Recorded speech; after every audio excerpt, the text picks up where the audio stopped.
So I just wanted to welcome you all to our thematic discussion, which is on cultivating superpowers with our EdTech entrepreneurs. And so how this session will go is I'll have the four entrepreneurs that are on our virtual panel introduce themselves. Then I'm going to ask them a few questions.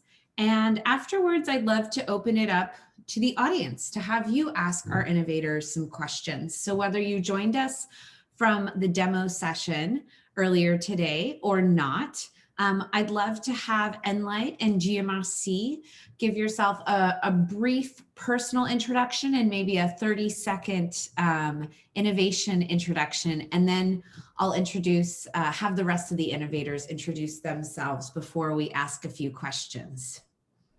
Awesome. Hi, my name is Diem, calling from Fargo, North Dakota. I'm a student and entrepreneur, founder of Venlight, and we are building an app that helps teachers become experts on their students by empowering the youth to share their unique ideas and really like passions and interests so teachers can actually impact their lives in a positive way. Wonderful. Thanks so much, GMRC. Now, if we have Grace with Liminal Esports, I'd love to have you introduce yourself and give a brief intro about your innovation. Hi, everyone. I'm Grace Collins. I use they, them pronouns. I'm a former Obama-era U.S. Department of Education policy expert. Previously led games and education policy, as well as a whole bunch of other areas, ranging from early learning to broadband R&D. I also used to work at an all-girls school and led technical development of the Smithsonian Institution's education platform. Our startup, Liminal Esports, is an R&D firm. We focus on games, education, and research, and public policy as well. Thanks so much, Grace. So next up, can we have LessonB and Riva? Do you mind giving yourselves a little introduction? Spotlight. Yeah, sure. So Riva McPollum, founder and CEO of LessonB. We're a B2B online health education platform for kids and teens. I started building this company in 2016, actually out of my digital learning consultancy, Riva Digital Media, LLC. And in 2018, we formally incorporated the business, and the company is based around my experience as a kid who struggled to feel healthy and connected, and also my observations as a digital learning executive with 17 years of experience. I saw that most schools struggle to fulfill health education requirements, and that millions of young people leave grade school with unanswered questions and unresolved anxieties. And the global pandemic has exacerbated all of these challenges. And so we're building a solution that's focused on prevention, is focusing on developing the next generation to be able to manage and nurture their health and make responsible health choices. And with our proprietary technology, our culturally responsive lessons, our established EdTech business model, and the tailwinds of COVID, we already have a foothold in the largest school district in the country. And I'm happy to be on the panel today. Thank you so much, Riva. And last but definitely not least, we have a Neo. So Catherine and Claire have joined us. Catherine, if you want to give a brief introduction, that'd be great. Hi everyone, I'm Catherine. I'm the CEO and one of the co-founders of NEO, who provide on-demand stress and mental health support to high school and college students via our self-guided platform and app. So really excited to be here today.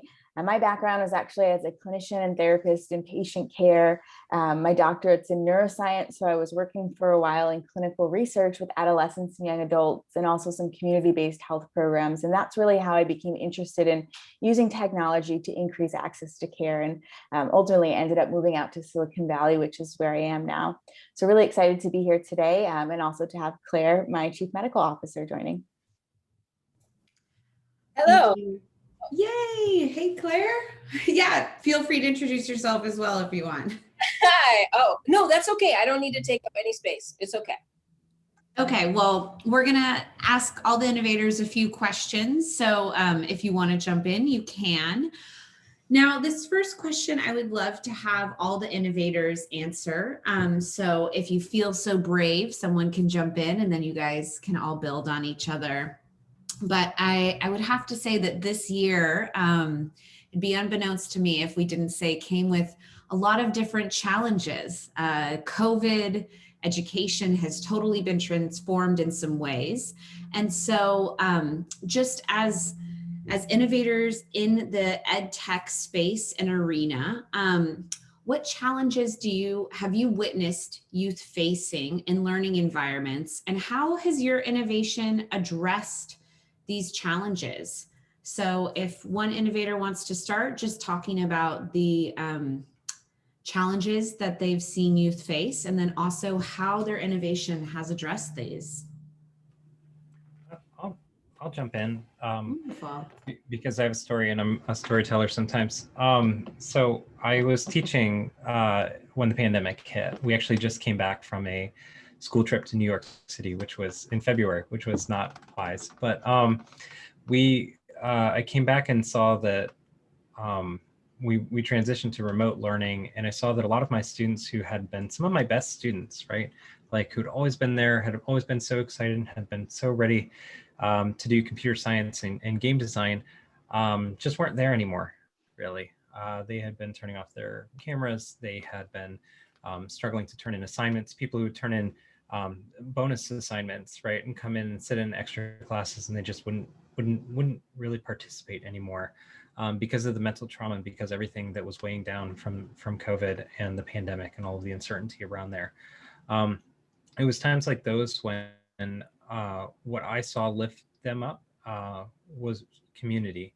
And so what I saw was that by relying on their peers, often through games, they would find ways to continue to communicate with each other and to connect with each other. And so, I'm certainly not claiming that our company is providing a silver bullet, but that actually was part of the thinking that went into the development of our process of how we could focus on connection through games. It's very easy for games also to go the other direction, start building walls between folks. But there is a way, especially with teachers and parents in the room, I think, to use games for connections. So that's something that we've seen, and something that I think has been really challenging, probably for everyone, finding a way to help students without being seen as trying to take advantage of the situation.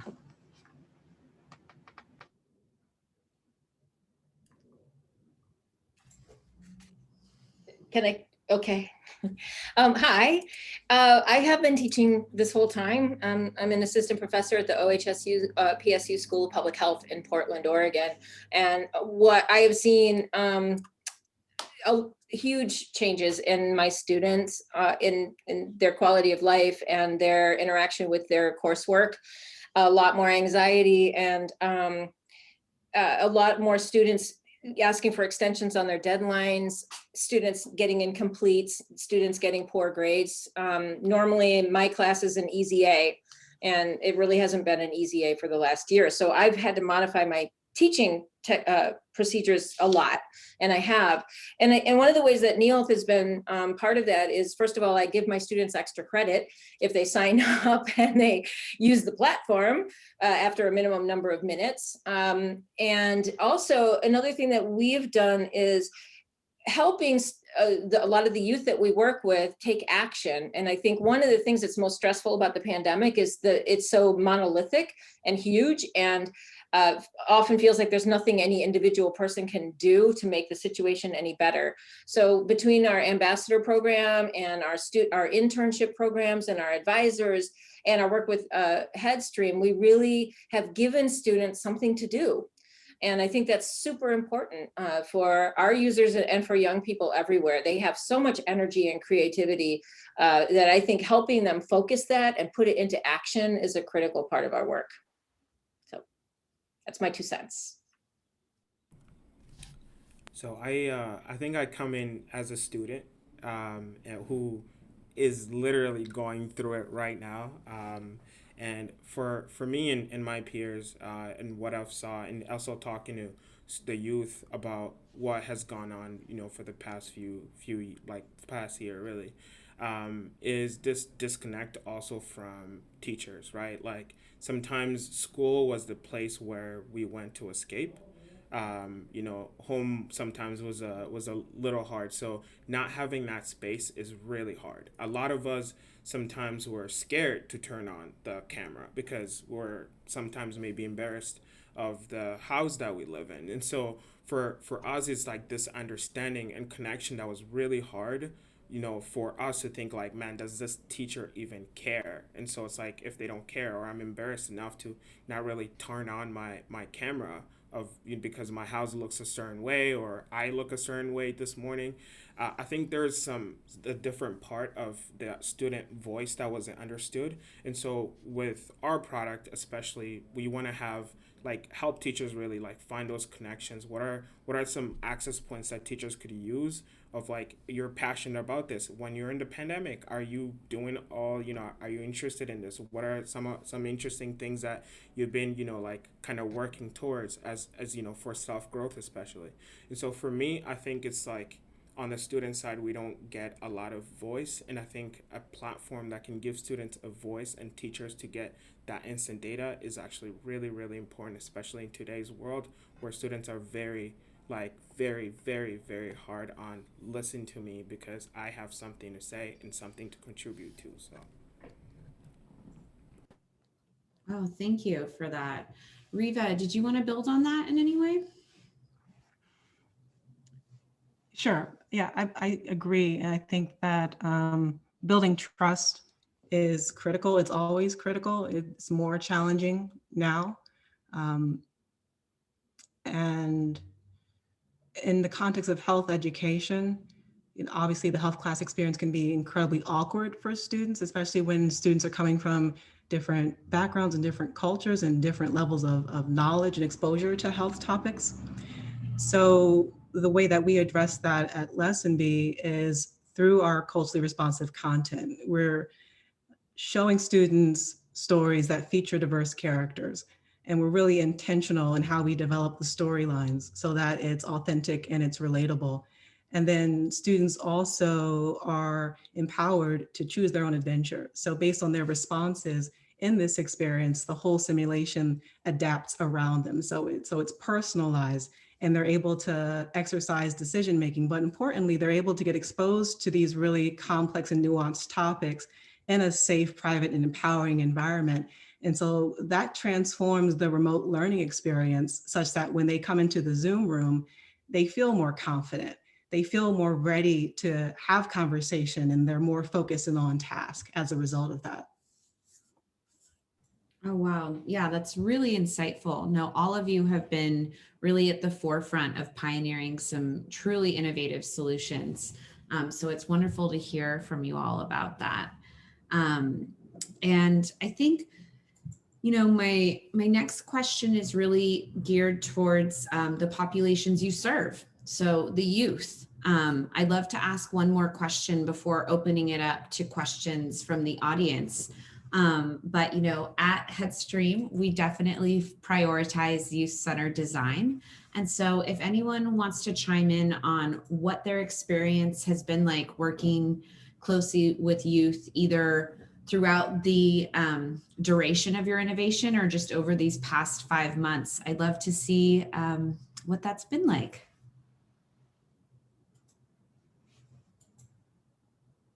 I have a simple answer for that. They know what they want. They know what they want, and they're very, very, very smart. The other thing that I just I graduated in 2016, so not really long ago, but I feel old, and I feel they know more about social emotional learning than I ever even thought of when I was going, in high school, when I was in high school. And so I just think that it was just amazing to work with young people who can actually teach me things, and just learn on how we can actually build our product to actually serve them, not just serve their teachers and administrators. Yeah, I agree. I think you have to have the youth involved in the design process.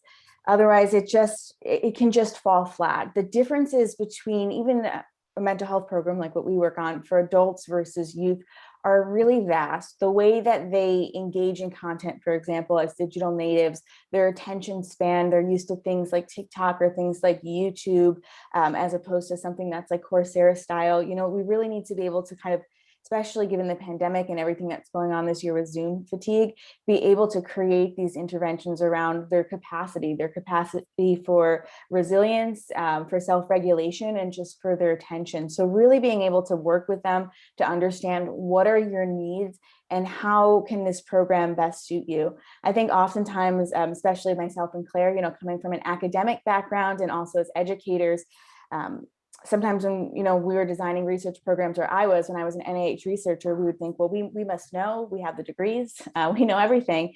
And I think that's a really bad habit to fall into, because oftentimes, I might have an idea, I think this is the way that we want to move with the platform, and I bring it up to our youth advisory board and they say, well, actually, I think this is a better way to go. So I think really creating that space, no matter who you are, just to be able to kind of be humble and listen to the youth and know, well, yes, you might have expertise in one area, but the youth really understand their needs and understand how they're going to use your product and why they're going to use your product. So I think that's huge, just giving them that seat at the table and that agency to be involved in the conversation, but also really understanding that, your product for youth is going to look different than your product for adults, and not trying to do everything at once. But if you're going to work with the youth, really focusing on the youth.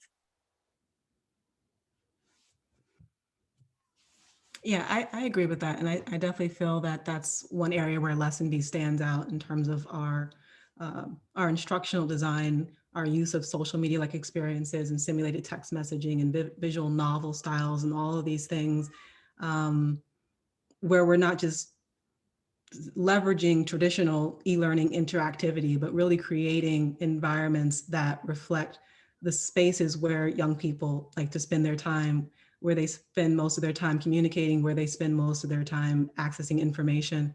And in terms of working with youth, I think one of the things that this experience this past year, everything has reinforced is the importance of representation. So I'm always delighted to hear from students when just there's some simple thing in our courses that made them feel seen, or they were like, that is meaningful to me, whether it's someone eating a type of meal or using a term of endearment that is used in their culture. And it's things that, honestly, because I'm not creating all the content, right? I have a team. And when I hear it, it's like, oh, that was such a nice touch.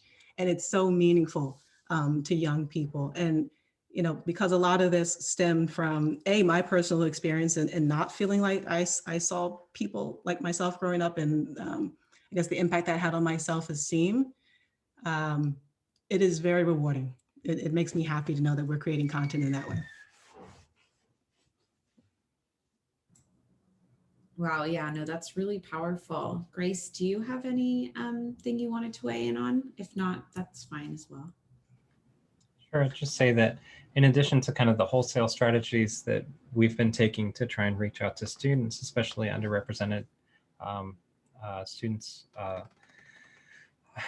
underrepresented in gender and STEM, we've also been taking kind of a more retail methodology of just reaching out to the students that we know need support and need that kind of empowerment piece. And so Liminal, for example, has been really proud for the last 2 years to be supporting a fellowship program where we actually bring high school and college students on board and pay them and have them actually participate in the design process. So that's given us an immense window into the tumultuous period of their lives, seeing them start college and stop college and do all these things, and also giving them a springboard to use their voice for other things too. So I think I think people are shooting themselves in the foot if they're not involving students and youth in ways like that, because really they're brilliant. They're brilliant. So.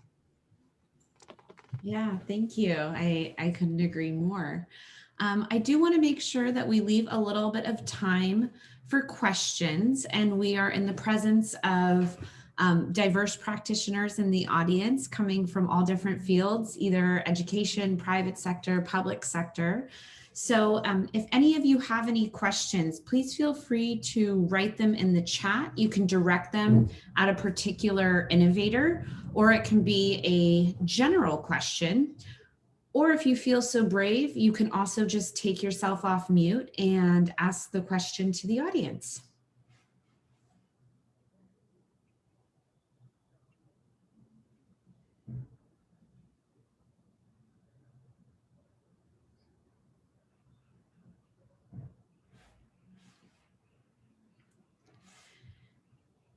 And if we don't have any questions yet, that's okay, because I have tons of questions. So one thing that I'm really curious about is for each of the innovators on our panel, what ways can, myself as a participant get more involved in your work? Are you looking for volunteers? How can we help out? And then after you answer that, I'll direct our question from the chat.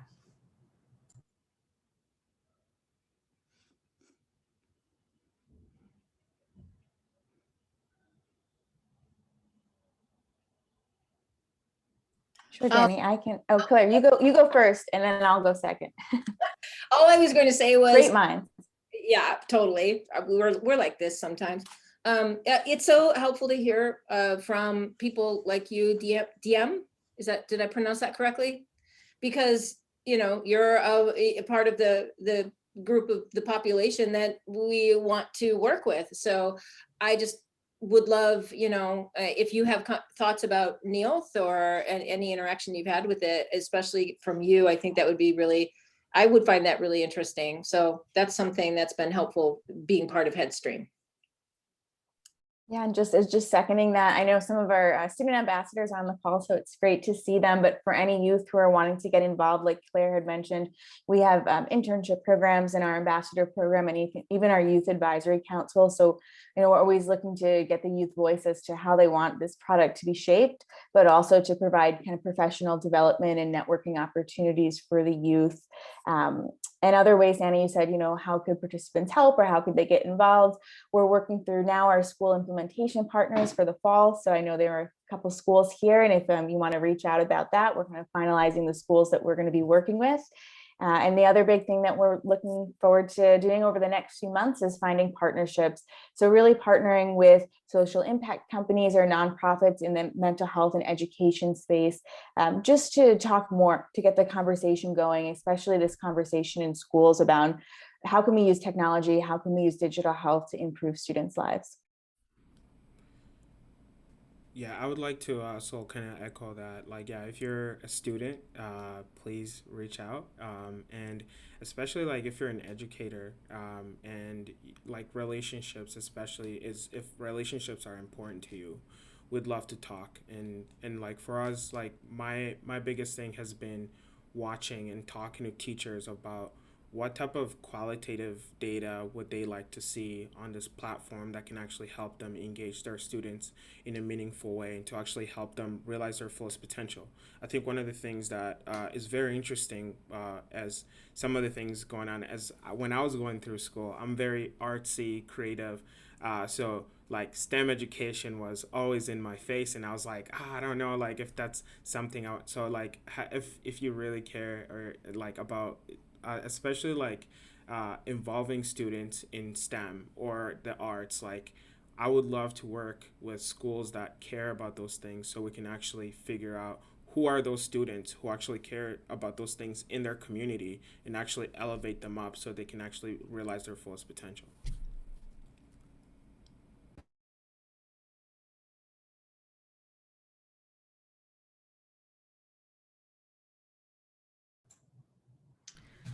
Wonderful. So I'd love to just address the general question that we got in the chat. And maybe Riva, if you don't mind talking about what have been some effective ways to approach schools and universities as a potential customer and to close a contract? Yeah, that's a great question. There's a complex answer to that because it depends on where you're selling. There are different types of states. There are states that are adoption states. There are states that aren't. There are different types of districts. There's those that are centralized and those that are decentralized. They're all different sizes. And if you're selling to schools, then there's even more variety, right? Because there are more schools than there are school districts and states. You can sell to one school and they can put it on a credit card and it can be super fast. You can sell to another school and they might have, a whole approval process. So let me give a specific example then. In New York, there's the NYC, DOE, and several other sort of big districts. And the process to sell in those looks a certain way. And then there are the smaller districts that come together under BOCES. And so they're component districts of those BOCES. If you're trying to sell to school districts or schools within a BOCES, you want to be on a COSER, which is a collaborative service agreement. And in order to get a COSER, you need to have a couple of districts that express interest in your solution. So that's the particular strategy in New York with the component districts. But again, if you're selling in Chicago, it looks different. If you're selling into Los Angeles, it's different. In Texas, we're in the statewide adoption process. And that is the key way to get contracts in Texas. You get adopted at the state level, and then you can sell into the schools after that. It's very hard to sell into schools and districts in Texas if you're not adopted at the state level, but it's not impossible. So that's just kind of giving you a flavor for what it looks like. You really have to understand EdTech sales. You need to understand the process. You need to understand the budgeting cycles and the different types of budgets that you can be on. And then in addition to that, you need to understand the grant funding opportunities and where your solution fits with respect to that. So if you have that capability, if you have that expertise in your organization as an EdTech company, you're probably ahead of other solutions that are trying to sell into schools and districts and don't get that. Wonderful. Thank you so much for that. And see Catherine, Claire, and Grace, I'm sure you all have some opinions on weighing into how to actually close with schools. We've got about a minute before we have to switch to our next session. So I just wanted to encourage all the participants to actually connect with our innovators. You can find their bios and their contact information in the welcome packet. You can also find them on Attendify. And so I just wanted to thank all of our innovators who have joined us for this session. And next up, we actually have a different group of innovators joining us. So as you can see, we are just finishing up here, and our next innovator thematic session will be with transforming wellness and digital health. So thank you all for joining us. Thank you very much to Venlight, Liminal Esports, LessonB, and Neoth. And now we are going to hand it over to David, and you can start the next session. So thanks so much for joining us.